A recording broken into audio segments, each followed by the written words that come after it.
पे ईरान और इसराइल के बीच में दोबारा लड़ाई हुई है। ईरान ने इसराइल के ऊपर इल्जाम लगाया कि वो जंगबंदी की खिलाफ वर्जी कर रहा है, बार बार लबनान पे अटैक कर रहा है। उन्होंने पहले वार्न किया, उसके बाद उन्होंने मिसाइल चला दिया। ईरान के मुताबिक उन्होंने इसराइल को काफी नुकसान किया है। इसराइल के मुताबिक उन्होंने मिसाइल इंटरसेप्ट कर लिए हैं और वो बच गए हैं, जबकि इसराइल ने ईरान के ऊपर वापस हमला किया और फिर मिसाइल चला दिए। ईरान ने फिर एक और लहर मिसाइलों की चला दी। तो ईरान और इसराइल के बीच में एक तरह की जंग की कैफियत बनी हुई है, जबकि अमेरिका इस लड़ाई से अपने आप को बाहर रख रहा है। उन्होंने ईरान को भी कहा कि बस काफी हो गया, अब आप बंद करें। और इसराइल को, नेतन्याहू को डोनाल्ड ट्रंप ने पैगाम दिया कि तुम भी जंगबंदी की तरफ जाओ और लड़ाई ना करो। सिचुएशन यहीं पे अभी तक रुकी हुई है। आलमी मंडी में फिर तेल की कीमतें ऊपर नीचे हो रही हैं और पाकिस्तान के अंदर जो हुक्मरानों की और अवाम की दिल की धड़कनें तेज हो रही हैं, क्योंकि दुनिया में कुछ भी होता है ना, सबसे ज्यादा इंपैक्ट पाकिस्तान में आता है, सबसे ज्यादा रोला पाकिस्तान में डाला जाता है। अभी बजट की तैयारी है, भारत पीपल्स पार्टी को जो मिल गया उसके बाद ऐसा दिखाई देता है कि पीपल्स पार्टी अब 28वीं तरमीम हो, बजट हो या कश्मीर के मामलात हो, हर जगह पे पूरी ताकत से वो खड़ी हो जाएगी एस्टेब्लिशमेंट के साथ। नाज़रीन, पाकिस्तान पूरी कोशिश कर रहा है, पूरा जोर लगा रहा है। मोहसिन नकवी साहब भी गए हैं, सुनने में आ रहा है कि फील्ड मार्शल भी जाएंगे या कोई और इंपॉर्टेंट आदमी भी जा सकता है, और ये ईरान में जाके कोशिश करेंगे कि ईरान को अमरीकी शराइत के ऊपर बनाया जा सके। लेकिन हमारी औकात इतनी है कि हम अमरीकी शराइत को ईरान के सामने रख के उन्हें मनाने की कोशिश कर सकते हैं। हम ईरानी शराइत को अमेरिका के सामने रख के उन्हें मनाने की कोशिश नहीं कर सकते, वो डांट देंगे। डोनाल्ड ट्रंप जो है वो बेइज्जती करेगा। लिहाजा हमारी जो मिलिट्री एस्टेब्लिशमेंट है उसको अपनी औकात का पता है, तो वो कोशिश कर रहे हैं कि ईरान थोड़ी और फ्लेक्सिबिलिटी दिखाए। देखिए, मेरे ख्याल में ईरान ये जंग जीत चुका है। अगर उससे कुछ अच्छी डील मिलती है और कुछ फ्लेक्सिबिलिटी थोड़ी बहुत दिखानी भी पड़ती है, तो वो इस खित्ते के लिए वो फ्लेक्सिबिलिटी दिखा के अपना मफाद निकाल ले। देखिए, वो कुछ चीजों पे तो कॉम्प्रोमाइज बिल्कुल नहीं करेगा ईरान। अब उनका तारीख भी ऐसी है, उनका रिकॉर्ड भी ऐसा है कि कुछ ऐसी चीजें हैं जिन पे ईरानी कभी भी कॉम्प्रोमाइज नहीं करते, तो कुछ चीजों पे तो वो नहीं करेंगे, ये हम भी जानते हैं। लेकिन जहां वो कर सकते हैं, जितनी फ्लेक्सिबिलिटी वो दिखा सकते हैं, वो दिखा के अगर इस मामले को खत्म करते हैं तो ये पूरे खित्ते के लिए, पाकिस्तान के लिए, बल्कि पूरी दुनिया के लिए ये बहुत अच्छा हो जाएगा। डोनाल्ड ट्रंप को फेस सेविंग चाहिए, अगर हल्की फुल्की फेस सेविंग उसे मिल जाए तो शायद उसकी भी जान छूट जाएगी। अब ये एक इतला आई है, और ये इतला आई है, एक्शियस न्यूज है, और एक CNN के रिपोर्टर हैं और चैनल 12 के भी वो रिपोर्टर हैं। नाम है इनका बराक रेविड। इन्होंने एक दावा किया है। बराक रेविड का कहना है कि मंगल को डोनाल्ड ट्रंप और नेतन्याहू के दरमियान एक कॉल हुई थी, और इसने दावा किया, इस रिपोर्टर ने, बड़ा सीनियर रिपोर्टर है, कि इस कॉल में कशीदगी हुई दोनों के बीच में। डोनाल्ड ट्रंप को लगता है कि ईरान को कुछ मजीद लचक अगर वो दिखाता है तो एक डील ईरान के साथ की जा सकती है। यानी डोनाल्ड ट्रंप की जो बातचीत है उसमें लचक पे जाने की जो है वो गुंजाइश थी। लेकिन नेतन्याहू दोबारा से फौजी कार्रवाई का हामी है। अब यहां पे हाल ही में एक बात आप और ज़हन में रखें कि सऊदी अरब और UAE के ऊपर ड्रोन हमले हुए हैं, और UAE की जानिब से बताया गया कि ड्रोन ईरान से नहीं, इराक से आए थे। और एक खबर और आप इसके साथ मिलाकर देख लें कि इराक में इसराइली खुफिया फौजी अड्डों की मौजूदगी की इतला भी मिली है। तो नेतन्याहू अगर जंग शुरू करना चाहता है तो इस किस्म का कोई बड़ा फॉल्स फ्लैग उसे करना पड़ेगा। मैं पहले भी कह चुका हूं कि इस रीजन में किसी वक्त भी कोई चिंगारी भड़क सकती है, कोई फॉल्स फ्लैग हो सकता है और सूरत-ए-हाल खराबी की तरफ जा सकती है। बहरहाल अमेरिका ने एक ईरान को तजावीज का मुसवदा एक और भिजवाया। जो ईरान ने भेजा था वो डोनाल्ड ट्रंप ने और उनकी टीम ने मुस्तरद कर दिया। अब दोबारा से अमेरिका ने तजावीज भिजवाई है पाकिस्तान को, और पाकिस्तानी वो तजावीज लेकर गए हैं ईरानियों के पास। और पाकिस्तान पूरी कोशिश कर रहा है कि ईरान इन तजावीज के, सारी नहीं मानता तो मैक्सिमम चीजें मान ले, ताकि एक मुआहदा ऐसा हो जाए जिसके बाद मामला नॉर्मलाइजेशन की तरफ जाएं और पेट्रोलियम मसनूआत और बाकी चीजों की जो तरसील है वो इस रीजन के अंदर खुल जाए। पाकिस्तान को उसका ये फायदा होगा कि रीजन पे अमन आ जाएगा, पाकिस्तान की थोड़ी सी गुड्डी चढ़ जाएगी। लेकिन पाकिस्तान का बड़ा फायदा पाकिस्तान को तभी होगा जब पाकिस्तान के अंदर सियासी इस्तेहकाम होगा, और वो तब तक नहीं होगा जब तक कि आसिम मुनीर साहब सियासी इस्तेहकाम आने नहीं देंगे। वो सियासी इस्तेहकाम नहीं आने देंगे, क्योंकि सियासी इस्तेहकाम आता है अवाम की मर्जी मान लेने से, और वो अवाम की मर्जी मानने के लिए तैयार नहीं है, ना ही ऐसा लगता है कि उन्हें अवाम की मर्जी मानना सूट करता है। बहरहाल ईरान की जो सरकारी खबर रसा एजेंसी है उसके बकौल वो जायजा ले रहे हैं इन तजावीज का, और अभी तक उन्होंने जवाब नहीं दिया है। जबकि अमेरिका की जानिब से अभी मीडिया खामोश है। जब ईरान का जवाब जाएगा तो फिर अमेरिकी मीडिया रिपोर्ट करेगा कि एक्चुअली ईरान ने किस किस्म का जवाब दिया है। वैसे ईरानी मीडिया पहले ही खुद बता देता है। नाज़रीन, डोनाल्ड ट्रंप ने एक और बड़ा अजीबोगरीब काम किया। ऐसा लगता है कि वो अपने फेवरेट फील्ड मार्शल से बहुत मुतासिर हो गया डोनाल्ड ट्रंप, और एक बड़ा अजीबोगरीब काम किया। ये काम जरा चेक करें आप, यहां पे मेरे पास खबर है। डोनाल्ड ट्रंप ने अपने और अपने अहले खाना और कारोबार को, यानी अपने और अपने अहले खाना का जो कारोबार, उसको टैक्स मामलात से मुताल्लिक जारी तहकीकात और ऑडिट से इस्तिस्ना दिलवा दिया है। यानी समझें आप, यानी जो टैक्स ऑडिट होगा ना इनके खानदान का, इनकी फैमिली का, डोनाल्ड ट्रंप का, उससे उन्होंने अपने आप को इस्तिस्ना करवा लिया, अपनी फैमिली को भी डोनाल्ड ट्रंप ने। यानी इस्तिस्ना अब सबको चाहिए। जितने लोगों ने कुछ ना कुछ दाल में काला होता है ना, वहां पे वो इस्तिस्ना मांग लेते हैं। तो अमेरिकी सदर डोनाल्ड ट्रंप उनके अहले खाना और उनके कारोबार को टैक्स मामलात से मुताल्लिक जारी तहकीकात और ऑडिट से हमेशा के लिए इस्तिस्ना मिल गया है। महकमा इंसाफ के एक सफ़े पर मुश्तमिल दस्तावेज में अमरीकी हुकाम को ट्रंप, उनके खानदान वालों और उनके कारोबार के खिलाफ टैक्स दावों पर हमेशा के लिए कार्रवाई या कानूनी पैरवी से रोक दिया गया है। देखिए, इस किस्म की चीजें जो बाइडन ने भी की थी, अपने बेटे के लिए भी की थी। बाद में डोनाल्ड ट्रंप आया, उसने रिवर्स कर दिया। डोनाल्ड ट्रंप को अगर दोबारा हुकूमत नहीं मिलती, या फर्ज करें डोनाल्ड ट्रंप के खिलाफ आ जाती है, इंपीचमेंट हो जाती है इनकी, और ये इंपीच हो जाते हैं, इनका मुआवजा हो जाता है बतौर सदर, और एक नया सदर आता है अमेरिका में, तो वो भी इस इस्तिस्ना को मुमकिन तौर पे खत्म कर देगा।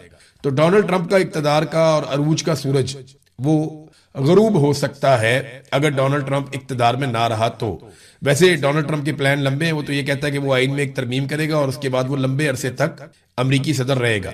एक और भी उसने अपनी ख्वाहिश बताई डोनाल्ड ट्रंप ने कहा कि मैं इस वक्त इसराइल में 99% मकबूल हूं। वहां वजीर आजम के लिए मैं अगर चाहूं तो इलेक्शन लड़ सकता हूं। और अब तक की जो सिचुएशन है उसमें कुछ चीजें मैं आपको ऐसी बताऊंगा कि जिनको बिल्कुल नजरअंदाज किया गया।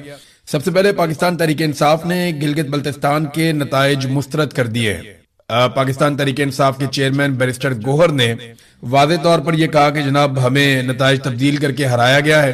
पाकिस्तान तहरीक इंसाफ ज्यादा सीटें जीत रही थी। 8 सीटों का दावा भी उन्होंने किया कि वहां पाकिस्तान तहरीक इंसाफ के हमायत याफ्ता उम्मीदवार जीत रहे थे। नताइज तब्दील कर दिए गए और पाकिस्तान तहरीक इंसाफ हार गई।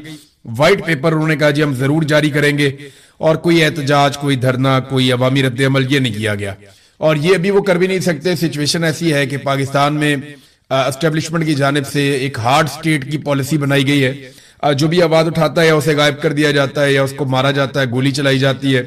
लोग जख्मी अस्पतालों में पड़े हुए हैं। अभी भी आप रावलाकोट की सूरत हाल देख लें तो कोई एहतजाज, धरना या अवामी रद्द अमल नहीं है। लेकिन अगर 2-3 पॉइंट्स के अंदर सारी सूरत हाल को बयान किया जाए कि गिलगित बल्तिस्तान के इंतखाबात में हुआ क्या और नतीजा क्या निकला, तो नंबर 1 तो यह है कि इमरान खान या कैदी नंबर 804 वो जेल में बैठकर भी भारी है। यानी इमरान खान का वजन कम नहीं हुआ।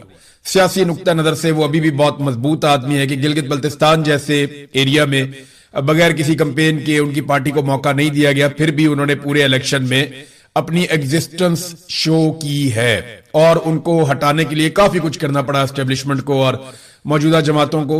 यानी जमात इस्लामी के जो सराजुल हक है उन्होंने बात ठीक की थी कि एक खिलाड़ी के हाथ पीछे बांधकर आप उसके चेहरे पर मुक्के मार रहे हैं और बिलावल आपको शर्म आनी चाहिए, तो ये बात ठीक है।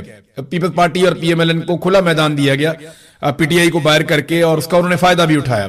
तो अब जेल में बैठकर इमरान खान काफी भारी है, उसे बाहर निकालने का रिस्क इस सिचुएशन में तो ना एस्टेब्लिशमेंट ले सकती है ना हुक्मरान ले सकते हैं। नंबर 2 ये है कि एस्टेब्लिशमेंट अभी तक अपनी रविश पे पूरी तरह कायम है। यानी एस्टेब्लिशमेंट ने यह फैसला किया था कि पाकिस्तान तहरीक इंसाफ को सियासत नहीं करने देनी, इमरान खान साहब के लिए कोई गुंजाइश नहीं होगी, तो वो दिखाई दे रहा है। किसी किस्म की गुंजाइश उन्होंने पाकिस्तान तहरीक इंसाफ या इमरान खान के लिए नहीं छोड़ी, बल्कि उन्होंने उन लोगों को जो अवाम के अंदर ज्यादा मकबूल नहीं थे खुला मैदान बनाकर दिया और उनको मतलूबा नताइज भी लेकर दिए। नंबर 3 नवाज शरीफ साहब के लिए एक बहुत बड़ा झटका है कि बतौर लीडर ऐसा लगता है कि वो अब फारिग हो चुके हैं। उन्होंने एक इलेक्शन जो है उसकी सरबराही की आकर 2024 में 8 फरवरी का इलेक्शन था और मियां साहब ने कई महीने तक उसके लिए मेहनत की, लेकिन मियां साहब का इलेक्शन का बेड़ा गर्क हो गया।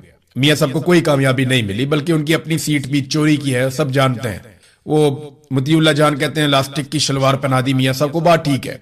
इसके बाद जो है नवाज शरीफ साहब का जो लीडर का एक किरदार था वो लगभग खत्म हो चुका है। उन्हें कुर्बानी देनी पड़ेगी, मियां साहब को काफी कुछ खोना पड़ेगा अगर दोबारा वो लीडर बनना चाहते हैं तो कम से कम हुकूमतों से कुर्बानी देनी पड़ेगी और जिद्दोजहद में अपने आप को लाना पड़ेगा। वरना मियां साहब के साथ देखें, वफाक में आपकी हुकूमत होती है तो आप आधे से ज्यादा इलेक्शन गिलगित बल्तिस्तान में और कश्मीर में जीत जाते हैं अगर आपके पास वफाक में हुकूमत है तो। और ये एक ऐसी हकीकत है जिससे हम भाग नहीं सकते। आपके पास फेडरल गवर्नमेंट है, आपके पास वफाकी वज़रा है, आपके पास कश्मीर की और गिलगित बल्तिस्तान की वजारत है, तो आप आधे से ज्यादा इलेक्शन जीत जाते हैं। तो आधे से ज्यादा जीता हुआ इलेक्शन भी नवाज शरीफ साहब वहां पे जाके खुद नहीं जीत पाए। इसका मतलब यह है कि नून लीग के लिए सबसे बड़ा धचका है इन इंतखाबात में कि खुला मैदान भी मिला, अंपायर भी साथ थे, कोई साथ भागने वाला भी नहीं था, फिर भी मियां साहब नहीं जीत पाए, बल्कि रोध होके वहां से वो चले गए, बल्कि उनको भेज दिया गया। अब नाजरीन, पाकिस्तान तहरीक इंसाफ क्या गिलगित बल्तिस्तान में हुकूमत बनाने की पोजीशन में थी?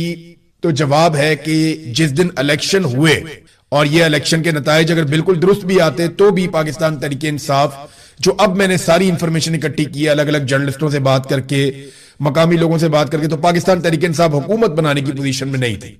ये जरूर है कि पाकिस्तान तहरीक इंसाफ का मैंडेट छीना गया है, लेकिन ये इसको आप 8 फरवरी 2024 से कंपेयर नहीं कर सकते। वो आप ज्यादती करेंगे, आप तारीख के साथ भी ज्यादती करेंगे। 8 फरवरी को जिन लोगों के साथ जुल्म और ज्यादती हुई, आप उस इंसिडेंट के साथ भी ज्यादती करेंगे। आप एस्टेब्लिशमेंट को एक जवाब देंगे और वो ये कहेंगे देखो जी गिलगित बल्तिस्तान में भी ये रो रहे हैं और ये 8 फरवरी को भी रो रहे थे। नहीं, जो डकैती पाकिस्तान की तारीख में 8 फरवरी 2024 को मारी गई ना इलेक्शन में, वो दोबारा नहीं मारी गई और उसका कोई मुकाबला नहीं है। हाँ, उसका एक तसलसल है जिमनी इंतखाबात की सूरत में, जिस तरह वो छीने गए वो एक अलग बात है, लेकिन 8 फरवरी का कोई दूसरा नेमुल बदल नहीं है जो कार्रवाई उस दिन डाली गई। यहां पे ना एस्टेब्लिशमेंट ने कुछ नई चीजें सीखी हैं गिलगित बल्तिस्तान के इलेक्शन में। अब वो ये नहीं करते कि इलेक्शन वाले दिन बहुत बड़े पैमाने पर धांधली करें, करते हैं। यहां पे उन्होंने खालिद खुर्शीद की वालदा से जो सीट छीनी, 2 सीटों के बारे में बड़ा कैटेगोरिकली कहा जा रहा है, 2 से 3 सीटें हैं कि वहां पाकिस्तान तहरीक इंसाफ के हमायत याफ्ता उम्मीदवार जीत रहे थे लेकिन उनको हरा दिया गया। लेकिन ये 2-3 सीटें अगर मिल भी जाती तो पाकिस्तान तहरीक इंसाफ की हुकूमत नहीं बन रही थी। ये बात आप ज़हन में रखें, अगर 8 या 9 सीटें पाकिस्तान तहरीक इंसाफ जीत भी जाती तो हुकूमत बनाने के लिए 12 सीटें चाहिए थी। उस सूरत में पीपल्स पार्टी और PMLN मिलकर हुकूमत बना लेते, किसी और को भी शामिल कर लेते। तो पाकिस्तान तहरीक इंसाफ का मैंडेट जरूर छीना गया, लेकिन उस पैमाने पर नहीं जिस तरह 8 फरवरी 2024 को छीना गया था। ये बात आप ज़हन में रखें। अब इस मरतबा मैंडेट जो छीना गया उसकी असल वारदात इलेक्शन वाले दिन नहीं डली। इलेक्शन वाले दिन होने वाली धांधली भी धांधली है, लेकिन असल धांधली हुई इलेक्शन से पहले, जब पाकिस्तान तहरीक इंसाफ को दौर से बाहर कर दिया गया। इनके लोगों को अगवा किया गया, इनके लोगों को मारा कुटा गया, इनके लोगों को गिरफ्तार किया गया, इनके लोगों को हरासा किया गया, इनके लोगों को सूबा बदर किया गया, इंतहाबी निशान वाला मामला हो गया, जिसके साथ मिलकर इन्होंने किया उससे भी छीन लिया, फिर इनके वोटरों को हरासा किया गया, वोटर लिस्टें तब्दील की गई, बहुत सारी धांधली। यानी अगर आप धांधली का 80% कहें तो वो इलेक्शन से पहले हो गया था। जो असल काम है, एस्टेब्लिशमेंट ने अब ये सीख लिया कि अगर धांधली करनी है तो वो पहले करनी है। इलेक्शन वाले दिन जो आप धांधली करते हैं वो बड़े आराम से पकड़ी जाती है, वहां बड़ा गंद पड़ जाता है, लिहाजा वो गंद पहले से डालना शुरू करते हैं। तो पाकिस्तान तहरीक इंसाफ को अमली तौर पर इलेक्शन से बाहर किया गया था इलेक्शन शुरू होने से पहले। और अगर जो पाकिस्तान तहरीक इंसाफ को ये नताइज पूरे मिल भी जाते तब भी पाकिस्तान तहरीक इंसाफ शायद हुकूमत बनाने की पोजीशन में ना होती। जो मैंने अब तक इतलात इकट्ठी की हैं उनके मुताबिक तो मेरे पास ये है। तो प्री पोल रिगिंग ही असल रिगिंग थी और PTI को अपना मौकिफ खराब नहीं करना चाहिए। नून लीग को वफाक में होने के बावजूद वोट नहीं पड़े, पीपल्स पार्टी जो है उसने वोट लिए हैं और उनकी एग्जिस्टेंस है उनकी। उसकी वजह यह है कि जुल्फिकार जी भुट्टो हो या बेनजीर भुट्टो हो, माजी में इन्होंने गिलगित बल्तिस्तान के लिए काम किया था, गिलगित बल्तिस्तान की शनाख्त के लिए भी इन्होंने काम किया था। बिलावल ने उसका फायदा उठाया। बिलावल ने जिन चीजों का फायदा उठाया मैं आपको बताता हूं। नंबर 1, बिलावल को इस बात का फायदा हुआ कि PTI मैदान से बाहर है, वो आकर खुलकर मुकाबला नहीं कर सकते, उनके हाथ बंधे हुए हैं। नंबर 2, बिलावल ने फायदा उठाया कि वफाक में नून लीग की हुकूमत है जो इंतहाई गैर मकबूल है, उनका बेड़े ही गर्क हो गया और उनके पास अवाम को बताने के लिए कोई बयानिया ही नहीं है। तीसरा, बिलावल कुछ हद तक ये बावर करवाने में कामयाब हो गया कि वो अपोजिशन का आदमी है, वो हुकूमत में नहीं है और हुकूमत पे तनकीद करके उसने लोगों को अपने साथ मिला लिया। और चौथा, उसको फायदा जो पीपल्स पार्टी की ऑलरेडी एग्जिस्टेंस थी गिलगित बल्तिस्तान में। तो बिलावल ने इन सारी चीजों को इस्तेमाल किया पीपल्स पार्टी ने और मिलजुल कर उन्होंने इलेक्शन लड़ा और उन्होंने अपनी सीटें निकाल ली। अगर आप धांधली कहें भी तो भी सबसे बड़ी पार्टी पाकिस्तान पीपल्स पार्टी ही बनी है। वहां पे मुकम्मल ठीक भी हो जाता तो बड़ी पार्टी ना भी बनती तो ये मिलकर हुकूमत बना लेते। तो ये नाज़रीन गिलगित बल्तिस्तान का इलेक्शन था। अब आ जाएं कश्मीर वाली सूरत हाल में। कश्मीर में ना अब एक नेक टू नेक सिचुएशन बन चुकी है, 2 चीजें आमने सामने। नंबर 1, एक बड़े क्रैकडाउन की तैयारी की जा रही है जिसमें ज्वाइंट अवामी एक्शन कमेटी के लोगों को गिरफ्तार किया जाएगा या लापता किया जाएगा। उनसे जुड़े हुए जितने मेन लोग हैं जो करता धरता हैं अलग अलग बाजारों में अलग अलग इलाकों में, उनको गिरफ्तार किया जाएगा, उनको हिरासत में लिया जाएगा और बड़े पैमाने पर गिरफ्तारियां होंगी, जबरी गुमशुदगियां भी होंगी।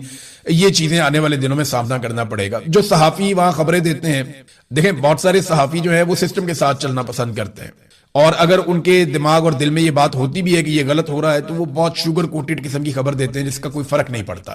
तो वो मैनेज कर लेते हैं, ऐसे माहौल में रह रहे के सहाफी ये सीख लेते हैं कि उन्होंने सरवाइव कैसे करना है। लेकिन वो सहाफी जो डिजिटल मीडिया पे हैं या कहीं और हैं, तो वो जब खुल के बात करते हैं तो उनकी भी लिस्टें हैं, उनके ऊपर भी छापे मारे जा रहे हैं। 3 ऐसे जर्नलिस्ट हैं जिनके घरों पे छापे मारे गए हैं आजाद कश्मीर में। सोराब बरकत को पहले ही गिरफ्तार कर लिया गया है। सोराब बरकत के ऊपर इल्जाम क्या है कि जनाब जो कलदम तंजीम करार दी गई है उसके हवाले से ये खबरें दे रहे थे। देखिए, यहां तो तालिबान के इंटरव्यूज चलते रहे पाकिस्तान में जब जरूरत होती है, तो दहशतगर्दों के इंटरव्यूज पाकिस्तान में चलाए जाते रहे हैं जब जरूरत होती है। तो सहाफियों को गाड़ियों में भर के वहां छोड़ दिया जाता था, तालिबान आके ले जाते थे, वो इंटरव्यूज करते थे, वो इंटरव्यूज मीडिया पे चलते थे जब जरूरत होती है। तो ये कोई तरीकाकार नहीं है कि आप जब दिल करे आपने कह दिया जी आप कलदम है, इसके बाद अगर ये कहीं भी नजर आ गए या इससे पहले कभी किसी का इंटरव्यू है तो उठा के उस पर पर्चा दे दो, उसको अंदर कर दो।